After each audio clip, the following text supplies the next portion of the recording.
Ayan guys, umpisahan na po nating maggisa ng kamatis at sibuyas. Ayan.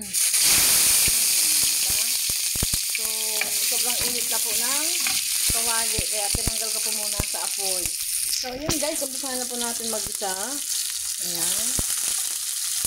Sobrang init po ng mantika. Kasi ako po ay may ginawa pa po. So, nasobrahan po ng init ang ating kawali at saka mantika. Ayan. So, madali lang po maluluto ang ating ginisang kamatis. Lalagyan po natin ng itlog.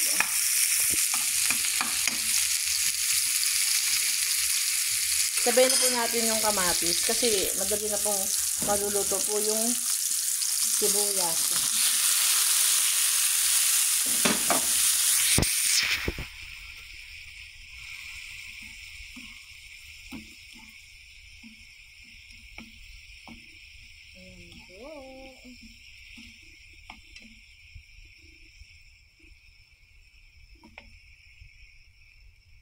Kasi lang po natin lumambot po yung kamatis. Yan po guys, nilagay ko na po yung itlog at maluluto na po yan. Saglit na oras lang po ang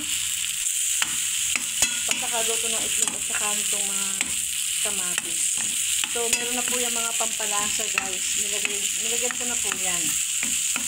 Ayan yung mga itlog na po yan sa gilid. Ayan po yung mga powder. Mga powder na pampalasa.